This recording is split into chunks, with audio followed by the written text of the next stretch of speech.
السلام عليكم ورحمة الله وبركاته. يا مرحبا بكم أحبتي الكرام.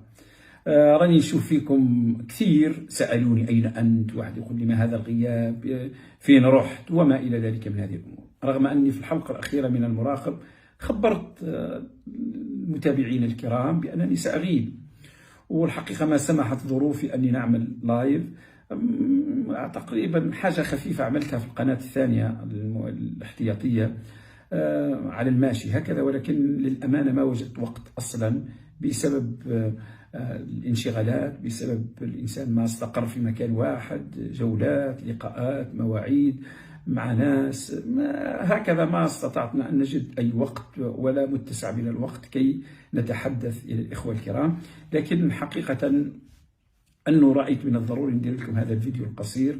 إن شاء الله سأعود قريبا إلى منزلي ونعود مجددا إلى حلقات المراقب، لأنه فيه مواضيع كثيرة، زيارة تبون وما حدث فيها، وكثير من الأمور تحتاج إلى متابعة. وإن شاء الله سنعود لكم قريبا. واحد يشتاق إلى متابعيه، إلى أصدقائه، يشتاق إلى أن يعطي وجهة نظر حول كثير من القضايا.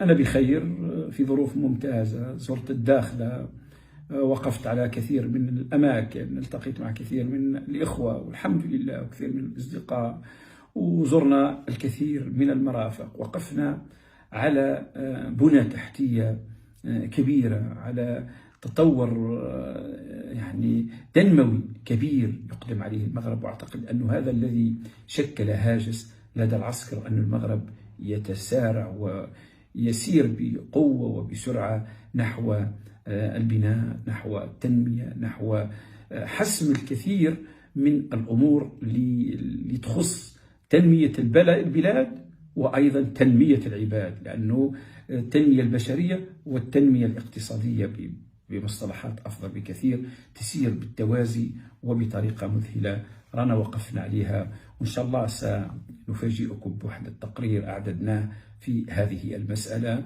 وفيه كثير من المحطات المتميزة والتي تكشف الواقع، لأنه الحقيقة المواقع في واد والواقع في واد آخر.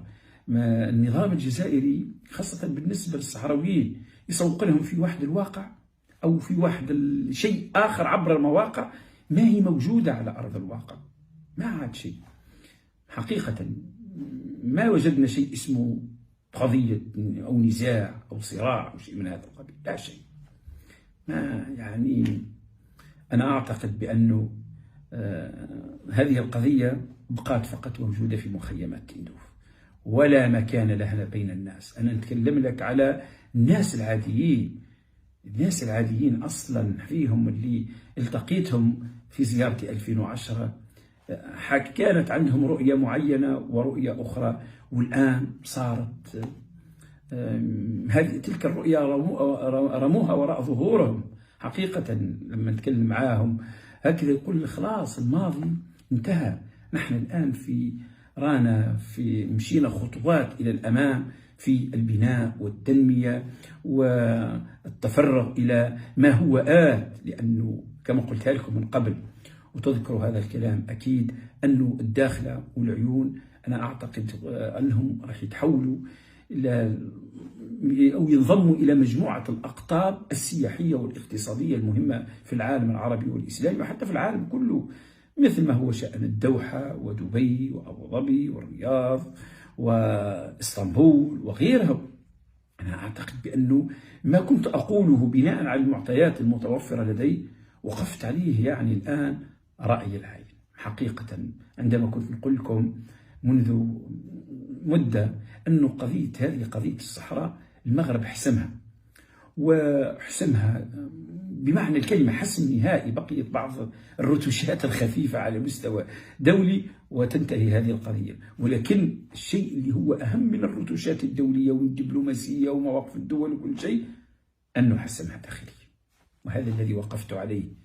فانتظروني في هذا الشريط الذي أعددته والذي يؤكد بالدليل ويكشف الحقيقة التي يجب أن يراها ذلك المواطن الغلبان المسكين اللي موجود في المخيمات، تقريبا 5 عقود، وهو عايش على واحد الأمنيات وواحد الأوهام اللي تعطيله فيها البوليساريو بمهماز وإعاز من العسكر. هذه الحقيقة لازم تشوفوها وتعرفوها وتتأكدوا منها على الأقل، كي تنقذوا أنفسكم وتنقذوا مستقبل أبنائكم، لأن البقاء على أطلال الشعارات واجترار الشعارات والأوهام عمرها ما توصل نتيجة، والأيام سجال بيننا، واذكروا كلامي جيدا.